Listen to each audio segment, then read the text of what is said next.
big bag, let me bang bang. Show me where your friends at, we can flip that. Let me put you on the game. Let me put you on the game. Let me put you on the game. Let me put you on the game. Show you where the red at, where the blue at.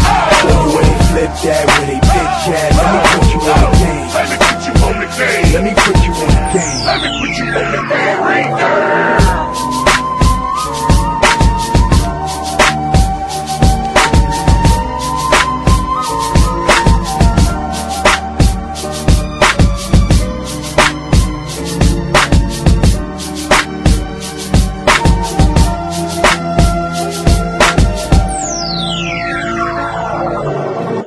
What's going on, y'all? It's your boy Alex. Make sure you like, make sure you subscribe. And today we got a very important video to talk about. It just popped in my head, so we're gonna make a car chronicle. Take this ride with me. We're gonna talk about judgments and assumptions and the importance of them. Guys, listen, you have to learn how to use judgments and assumptions, okay, based off of your experience, okay, the experience of others, statistics, probability, and common sense, to judge people, places, and things. If you do not learn how to do that, you're gonna have a very hard, unfulfilling, unsuccessful life. You're gonna get used by a lot of people. You're gonna end up in a lot of bad situations and in a lot of dangerous places, okay? First of all, anyone or any philosophy or company or religion that's anything uses judgment. Don't believe me? We about to break it down. Religion, what's Judgment Day? When you die, it's when you go to meet the gods and the angels and they roll out a list of your entire life. And they use that to judge whether or not you're gonna go to heaven or they're gonna put your ass in the broiler, okay? It doesn't matter what religion you practice. You can be Jewish, you can be Islamic, you can be Christian, you can be Catholic, you can be Hindu, you can be Buddhist, you can be spiritual. It doesn't matter. There are absolutes in every single religion. There are things that you cannot do. If you do it, your ass is going to hell. For example, if you're spiritual, because spiritual people like to use that and act like there's no rules, and that's not true.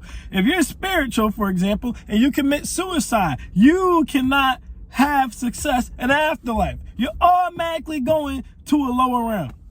If you commit suicide, they're not gonna say, and understand it's like that in a lot of religions too, but they're not gonna say, well, let me see why you committed suicide. No, you committed suicide, you're going to the lower dimension in the afterlife.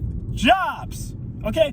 Any job that's worth anything is gonna put you through a grueling judgment process, okay? Even jobs, guys, that just want to get a body in the building, they're entry-level jobs, they just need someone physically in there, they're still gonna judge you. As a matter of fact, they're gonna have minimum requirements, which you could call standards, right? Which means if you don't meet these minimum requirements, we're not even gonna talk to you. But if you meet those minimum requirements, we're still gonna use things such as your background report, such as your education, such as how you dressed for the interview, how you conducted yourself in the interview, and your work history to make an assumption of whether or not we're gonna allow you to be an employee in this company. That's it. Guess what? If you're going to work around money, or you're gonna work in retail, and they see that you stole before in your background report, they're not gonna hire you. They're not gonna ask you, hey man, what was going on in your life at the time what that made you steal that thing, or what might have been going on, what turmoil might you have been going through that made you steal that thing. They don't give a damn. You stole. I got 5 people over here who never stole. I'd rather trust them around my money. I'd rather trust them around my inventory. That's it. That's it, guys. I'm gonna be straight up with you. The people who try to shame and guilt you from judging or using assumptions, y'all gotta really read between the lines. 9 times out of 10, whoever gets mad at a judgment that you make, whoever gets mad at an assumption that you make, it's usually because they ass fit the bill. That's where the term hit dogs holler come from. If you, for example, have a clean criminal record, you're never going to complain about companies doing a background check because you ain't got nothing on your background. But if you know you used to be slinging drugs back in the day and now you're trying to clean your life up, you're going to say it's unfair. But you're saying it's unfair because it's not in your favor. That's what you guys have to understand. People don't have a problem with the judgment until the judgment is against them. If you say, I don't want to date a hoe, and the girl know her body counts like 2, she don't care. She gonna be like, okay, I wouldn't want to date a hoe neither. But the girl whose body counts like 40 and she like you, she's gonna get triggered by that. Well, that doesn't matter. You shouldn't judge no one based off of no. No. And you guys got to understand, there's always an exception to the rule, but it does not change the rule. For example, I told this story before, but I'm going to tell it again really quick.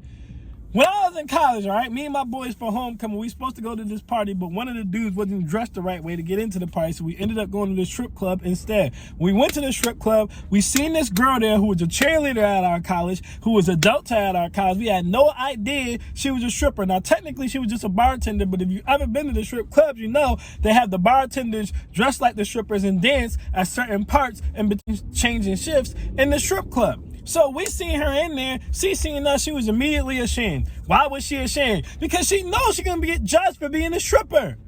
She knows that. Now, we seen her.